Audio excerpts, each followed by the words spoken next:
ሰላም ጤና ይስጥልን ክቡራትና ክቡራን ተመልካቾቻችን ከናሁ ቴሌቪዥን ዘውትር በዚህ ሰዓት ወደ እናንተ የሚደርሰው ዕለታዊው የስፖርት የመረጃ ሰዓታችን ካሁን ሰዓት ጀምሮ ወደ እናንተ ይደርሳል። ለዛሬ ለሐሙስ ሰኔ 5 2017 ዓ.ም የተለያዩ የሀገር ቤትና የባህር ማዶ ስፖርታዊ መረጃዎች ተሰናድቷል። የሀገር ቤት ስፖርታዊ መረጃዎችን ቀዳሚ እናድርግ። የኢትዮጵያ ፕሪሚየር ሊግ የ2017 ዓ.ም የውድድር ዘመን ሊጠናቀቅ ከጫፍ ደርሷል። የሊጉን የዋንጫ ባለክብርም እንደዚሁ የኢትዮጵያ መድን መሆኑን እንደዚሁ አሳውቋል። ላለመውረድ ግን እየተደረገ ያለው እንቅስቃሴ የእግር ኳሱን ቤተሰብ ቀልብ ስቦ ነው የሚገኘው። እንግዲህ በቀጣይ መርሃ ግብሮችም ይሄ አይነት እንቅስቃሴና ትንቅንቅ እንደሚቀጥል እንግዲህ ይጠበቃል ማለት ነው። ዛሬ ግን የ34ኛ ሳምንት መርሃ ግብር የመጨረሻ ጨዋታዎች በአዳማ ሳይንስና ቴክኖሎጂ ዩኒቨርሲቲ ስቴዲየም ይከናወናሉ። ዛሬ የሚደረጉትን ሁለት ጨዋታዎች ስንመለከት ቀን 9 ሰዓት ላይ ሀዲያ ሆሳዕና ከድሬዳዋ ከተማ ጋር ጨዋታቸውን የሚያከናውኑ ይሆናል። ሀዲያ ሆሳዕና በ5ኛ ደረጃ ላይ ይገኛል በ47 ነጥቦች። እንደዚሁ ደግሞ ተጋጣሚው ክለብ ድሬዳዋ ከተማ የወራጅነት ስጋት ካለባቸው ክለቦች መካከል አንደኛው መሆኑ ይታወቃል። 13ኛ ደረጃ ላይ ነው የሚገኘው በሰበሰባቸው 39 ነጥቦች ማለት ነው። እንግዲህ ዛሬ የሚያደርገው ጨዋታ ትልቅ ትኩረትን ስቧል። ብርቱካናማዎቹ በዛሬው ጨዋታ ላይ ድል የሚቀናቸው ከሆነ ደረጃቸውን ማሻሻል ይችላሉ። እንዲሁም ደግሞ በኢትዮጵያ ፕሪሚየር ሊግ ላይ እንግዲህ ለመቆየት ለመሰንበት ላለመውረድ በጣም ጥሩ አጋጣሚን ይፈጥርላቸዋል ተብሎ ነው የሚጠበቀው በዛሬው ጨዋታ ላይ። ሌላኛው የአመሻሽ 12 ሰዓት ላይ ጅማሮን የሚያደርገው የወላይታ ዲቻና የባህር ዳር ከተማ ጨዋታ እንደዚሁ ተጠቃሽ ነው።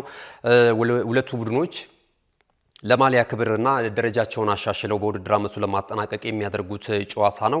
የወራጅነት ስጋት ከሌለባቸው ክለቦች መካከል ሁለቱ ተጠቃሾች ናቸው።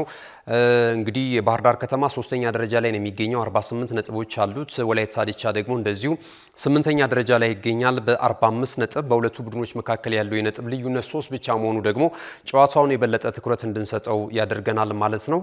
እንግዲህ ከኢትዮጵያ ፕሪሚየር ሊግ ጋር በተያያዘ በመጪው የ35ኛ ሳምንት መርሃ ግብር ጨዋታዎች በዕለተ እሁድ እንዲካሄዱ መርሃ ግብር የወጣላቸው ጨዋታዎች ወደ ቅዳሜ እንዲመጡ ተደርጓል።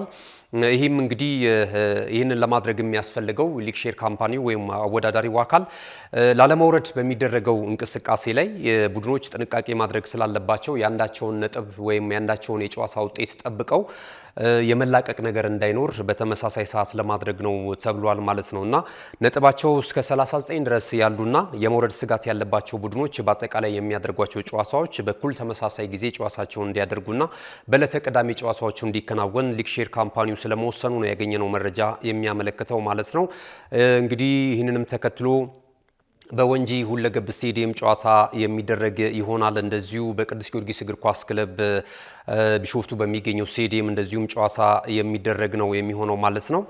በአዳማ ሳይንስና ቴክኖሎጂ ስቴዲየም በተመሳሳይ አዳማ ሳይንስና ቴክኖሎጂ ዩኒቨርሲቲ ስቴዲየም ተማሪዎቹን ያስመርቃል ወይም ደግሞ ለምረቃ ይፈልጓል ስቴዲየሙ ተብሏልና በዛ እንቅስቃሴ ላይ ምናልባት እነዛን ፕሮግራሞች ለማስተካከል የፕሮግራም ወይም ደግሞ የጨዋታ ጊዜንና ቀን ማሻሻል አስፈልጓል ሲል ነው እንግዲህ ሊግ ሼር ካምፓኒው ይፋ ያደረገው መረጃ የሚያመለክተው ማለት ነው። ሌሎች መረጃዎችን የሀገር ቤትን ስንመለከት ዳይመንድ ሊግ እንግዲህ በሀገረ ኖርዌይ ኦስሎ ላይ እየተከናወነ ይገኛል። በ10000 ሜትር በሴቶች በተደረገ ውድድር ኢትዮጵያዊቱ አትሌት ድል ቀንቷታል። አትሌት ኤኒዋ ንብረት የርቀቱ አሸናፊ ሆናለች። 30 ደቂቃ ከ28 ሰከንድ ከ82 ማይክሮ ሰከንድ እንግዲህ ይዛ በማጠናቀቅ የርቀቱ አሸናፊ ሆናለች። ሌላኛዋ ኬንያዊቷ አትሌት ደግሞ እንደዚሁ ማርያም ቼቤት ሁለተኛ ደረጃን ይዛ ስታጠናቀቅ ሌላኛዋ ኢትዮጵያዊቷ አትሌት ጫልቱ ዲዳ ደግሞ ሶስተኛ ደረጃን ይዛ አጠናቃለች ማለት ነው። ዛሬ ምሽት የሚደረገው የ5000 ሜትር የወንዶች እንደዚሁ ውድድር በጣም ከፍተኛ ፍክክር ይደረግበታል ተብሎ ይጠበቃል። ትልልቅ ኢትዮጵያን አትሌቶች ይሳተፋሉ። እንደነ ዮሚፍ ቀጀልቻን የመሳሰሉ አትሌቶች እዚህ ላይ ተካቷል። ኩማ ግርማን እንደዚሁ ሌሎችም አትሌቶች አሉ። ትልቅ እንቅስቃሴ ይደረግበታል ተብሎ የሚጠበቀው በተለይ ኢትዮጵያን ወንድ አትሌቶች ብርቱ ፍክክር ያደርጉበታል ተብሎ የሚጠበቅ ውድድር ነው ማለት ነው። ዛሬ ምሽት ላይ በሀገረ ኖርዌይ ኦስሎ ላይ የሚደረግ ውድድር ነው። ክቡራትና ክቡራን ተመልካቾቻችን እንግዲህ የሀገር ቤት ስፖርታዊ መረጃዎቻችን እዚህ ላይ ገታ እናድርግ። በቀጣይ ዝውውሩን መሰረት ያደረጉ የባህር ማዶ ስፖርታዊ መረጃዎችን ይዘን እንመለሳለን። አብራችሁ ነው። ካሽጎ በየትኛውም ዓለም ሆነው በማንኛውም ሰዓት ለወገኑ የሚደርሱበት ፈጣን የገንዘብ መላኪያ ተከፈተሉ። ማስተርና ቪዛ ካርዶን በመጠቀም ከ5 እስከ $20,000 የሚልኩበት አዲስ የገንዘብ መላኪያ መንገድ ካሽጎን ለየት የሚያደርገው የትኛውም የገንዘብ ዝውውር በፍጥነት አገልግሎት ከመስጠቱም ባሻገር ለማንኛውም አገልግሎት ምንም አይነት ክፍያ አለመጠየቁ ነው። በሀገራችን ታሪክ ገንዘብን ከውጪ ወደ ሀገር ቤት በማስተላለፍ በመተግበሪያ መልክ አገልግሎት መስጠት የጀመረው የመጀመሪያው ሀገር በቀል የገንዘብ መላኪያ ዘዴ ካሽጎ ከ4500 በላይ ባሉ የባንክ ቅርንጫፎች አገልግሎት እየሰጠ ይገኛል። ገንዘቦን በሰኮንዶች ልዩነት ውስጥ ይፈልጉ በአካውንቶ ወይንም በእጆ ቆጥረው የሚወስዱበት ልዩ ዘዴ። በቅርቡ ሁሉንም ኢትዮጵያዊ ባለቤት ለማድረግ ጉዞ የጀመረው ካሽጎ ዛሬውኑ መተግበሪያውን በስልኮ ላይ በመጫን የአገልግሎቱ ተጠቃሚ ሆኑ። ፍጥነት መለያችን፣ ኢትዮጵያን መክፈቻችን፣ ካሽጎ ነው መላኪያችን። ካሽጎ የአዲሱ ትውልድ ብራንድ። ተመልሰናል። ክቡራትና ክቡራን ተመልካቾቻችን ከናሁ ቴሌቪዥን ናሁ ስፖርት እንግዲህ የዛሬ የዕለተ ሐሙስ የመረጃ ሰዓታችንን በመከታተል ላይ ነው የምትገኙት። ቀደም ሲል የሀገር ቤት ስፖርታዊ መረጃዎች ወደ እናንተ ደረሱ። ከዚህ ሰዓት ጀምረን ደግሞ ከባህር ማዶ የተለያዩ የወሬ ምንጮች ያገኘናቸውን ዘገባዎች ወደ እናንተ የምናደርስ ነው የሚሆነው። ዝውውርን እንመልከት። እንግዲህ የዝውውሮች እየተከናወኑ ነው የሚገኙት።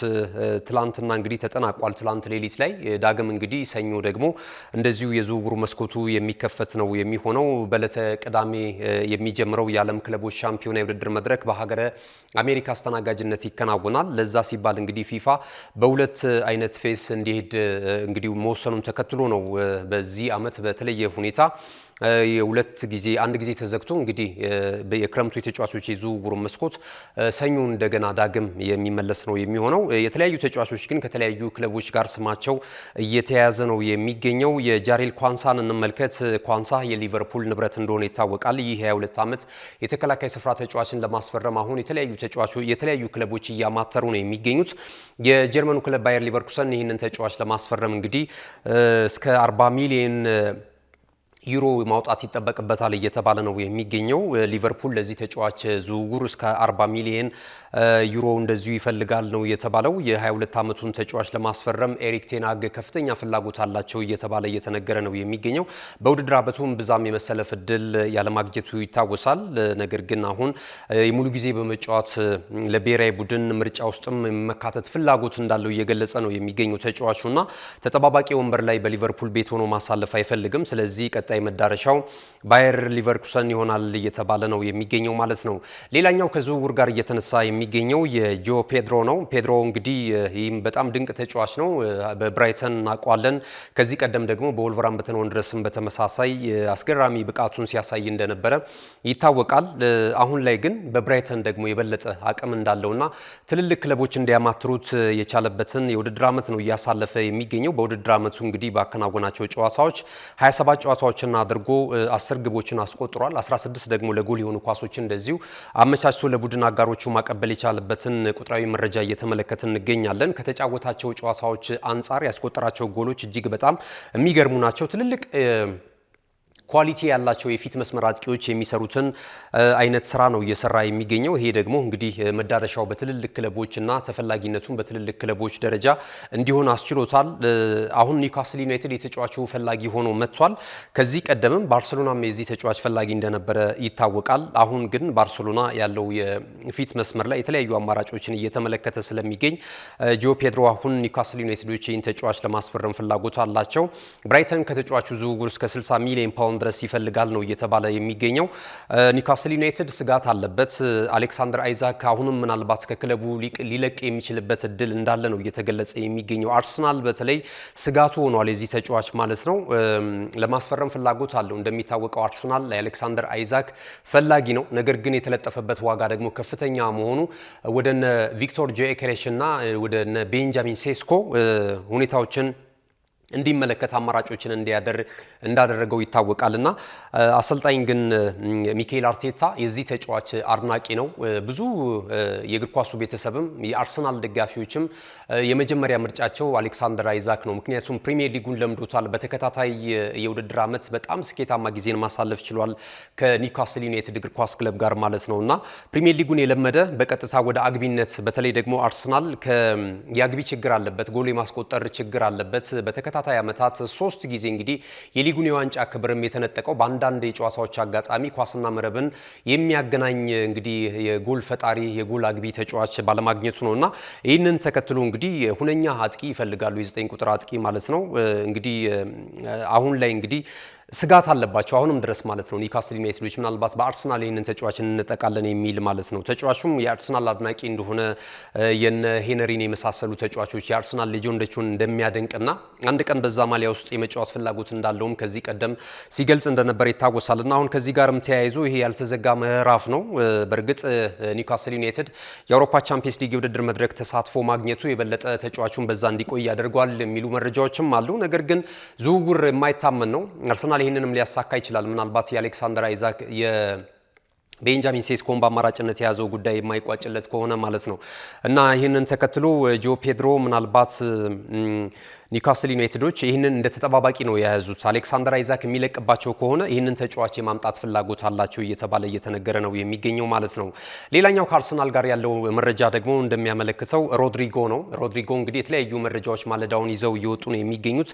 ዘ አትሌቲክ እንዳስነበበው ከሆነ ምናልባት ሮድሪጎ ከዚህ ቀደም ስሙ ሲያያዝ ነበር። በእርግጥ አሁን ደግሞ አርሰናሎች ይህን ተጫዋች የማስፈረም ፍላጎት አላቸው። በተለይ እንግዲህ ገብርኤል ማርሲሊኒ ወደ ኤስ ሚላን የማምራቱ ነገር እውን ስለመሆኑ እየተረጋገጠ ነው የሚገኘው። እስከ 50 ሚሊዮን ፓውንድ ድረስ ምናልባት አርሰናል ከዚህ ተጫዋች ሽያጭ ሊያገኝ እንደሚችል ነው እየተነገረ የሚገኘውና ሮድሪጎን ያስፈርማሉ ከሪያል ማድሪድ። ሪያል ማድሪድ ውስጥ ያለው አካሄድ ብዙ ምቾት እንዳልሰጠው ነው እየተገለጸ የሚገኘው። ተጫዋቹን በተደጋጋሚ ከተጠባባቂ ወንበር ላይ መነሳቱ ያን ያህል ተጫዋቹ ያለውን አቅም ሊያሳይ አልቻለምና ይህ ተጫዋች እንግዲህ ብዙ የመሰለፍ እድልና ትኩረት ይፈልጋል። አሁን ላይ እንግዲህ ቪኒ ጁኒየር፣ ክሊያን ምባፔን የመሳሰሉ ትልቅ ተጫዋቾች የሎስ ብላንኮቹ አሏቸውና እነዚህን ተጫዋቾች ነው ሌጀንድ አድርገውና ቡድኑም መሰረት አድርገው የተገነባው በእንደዚህ አይነት ሁኔታ ውስጥ ነውና አዲሱም አሰልጣኝ እንግዲህ ዣቢ አሎንሶም ይህንን ተጫዋች ያን ያህል ፍላጎት የለውም እየተባለ ነው። በእርግጥ ተጫዋቹ በስብስብ ውስጥ ቢኖር የሚጠላ አይነት አሰልጣኝ እንዳልሆነ እየተገለጸ ይገኛል። ነገር ግን ደግሞ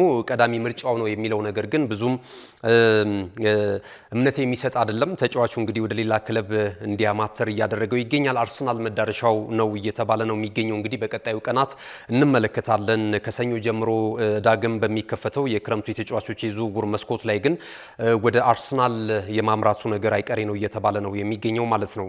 ከዝውውር ጋር ተያይዞ ያሉት መረጃዎች ይሄ ናቸው። አንድ ግን አስገራሚ ዜና እየተመለከትን ነበረ። ኡዝቤኪስታን ብሔራዊ ቡድን እንግዲህ በ26ቱ የዓለም እግር ኳስ ዋንጫ የውድድር መድረክ ካለፉ ሀገራቶች መካከል አንደኛው ነው። ለመጀመሪያ ጊዜ ነው ኡዝቤኪስታን እንግዲህ ብሔራዊ ቡድን በዓለም እግር ኳስ ዋንጫ የውድድር መድረክ ተሳታፊ የሚሆነው ማለት ነው። ይህንን ተከትሎ እንግዲህ የሀገሪቱ ፕሬዝዳንት በጣም ተገርመውና በተጫዋቾቹ በሰሩት ገድል ሽልማት ይገባቸዋል ብለው ቃል መግባታቸው ይታወሳል። ቢዋይደብሊ መኪና እንግዲህ ለመሸለም ነው እንግዲህ ቃል የገቡት ነበረ። ቃላቸውንም ጠብቀው እንግዲህ 40 ቢዋይደብሊ በጣም ውድ መኪና ለኮቺንግ ስታፍ አባላትና ለተጫዋቾች በአጠቃላይ 40 መኪናዎችን ሸልመዋል። ይህንንም ትላንትና ኳታርን በገጠሙበት ጨዋታ ላይ አረጋግጠዋል። ፕሬዝዳንቱ እንግዲህ ሻፍካት ይሰኛሉ።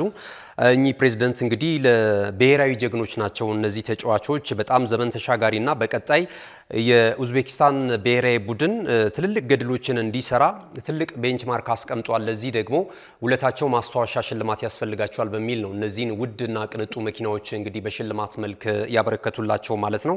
ትላንትና በስቴዲየም ቆመው ነበር 40ዎቹን መኪናዎች ለናሙናና ለታማኒነት ፕሬዝዳንቱ የገቡትን ቃል እንደ መፈጸም እንዳለባቸውና መፈጸማቸውን የሚያረጋግጥ አይነት ምስል ነው ይዘው የወጡት። እንግዲህ ትልልቆቹ የሚዲያ አውታሮች ይህንን እየዘገቡት ነበረና ስላስገረመን ወደ እናንተ አድርሰናል። በሀገር ቤትም በእርግጥ የተለመደ ነው አትሌቶቻችን አሸንፈው ሲመጡ። በእግር ኳስም ልክ እንደ ሐምሌ ፀሐይ አንዳንድ ጊዜም ቢሆን የሚመዘገቡ ገድሎችን ተከትሎ እንግዲህ መንግስት ራሱ ሽልማት ያበረክታል።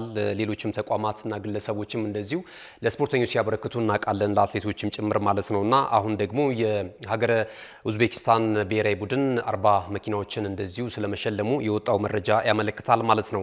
ክቡራትና ክቡራን ተመልካቾቻችን ከሀገር ቤትና ከባህር ማዶ ለዛሬ ለሐሙስ ሰኔ 5 2017 ዓ.ም ያሰናዳናቸው ስፖርታዊ መረጃዎቻችን ይሄንን ይመስሉ ነበር። መረጃዎቹን ወደ እናንተ በማድረስ ገዛኸኝ ዱላ ቆይታ አድርጌያለሁ።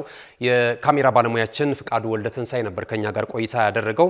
የናሁ ቴሌቪዥን ተወዳጅ ፕሮግራሞችን ለማግኘት በዲኤስቲቪ 481 ላይ ታገኙናላችሁ። በመላው ዓለም ደግሞ በማህበራዊ ሚዲያ በተለያዩ አማራጮች እየደረስን እንገኛለን። በተለይ ዩቲዩብ ቻናላችን የተለያዩ አስተማሪዎች አዝናኝ ፕሮግራሞችንና ዜናዎችን ወደ እናንተ እያደረሰ ይገኛል፣ ስፖርታዊ መረጃዎችን ጨምሮ ማለት ነው። ስለዚህ ይህንን ዩቲዩብ ቻናላችንን ከ375000 በላይ ተከታዮች አሉት። ላይክ፣ ሼር፣ ሰብስክራይብ እያደረጋችሁ ቤተሰብ እንድትሆኑ እንጋብዛችኋለን። መልካም ቀን ይሁንላችሁ። እነሆ የምስራች! የ10 አየር መንገድ የበረራ ትኬት ለውድ ደንበኞቹ በተቀላጠፈና አስተማማኝ በሆነ መንገድ እያቀረበ ያለው በዚህም በደንበኞቹ የተመሰገነው ጉዞጎ አሁን ደግሞ ተደራሽነቱን በማስፋት ተጨማሪ ባንኮችን በማካተት ለውድ ደንበኞቹ የበለጠ አስተማማኝ ለመሆን ችሏል።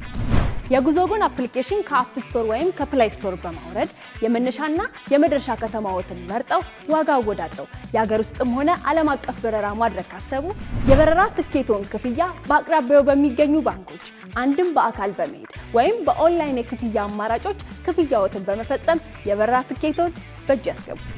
ከዚህም በተጨማሪ እንደ ሁሉ ጊዜው ወደ ጉዞጎ የጥሪ ማዕከላችን 7473 በመደወል ከሙሉ የበረራ መረጃ ጋር የ24 ሰዓት የትኬት አገልግሎት ማግኘት እንደሚችሉ ስናበስሮ በታላቅ ደስታ ነው። ለበረራዎ ጉዞጎ!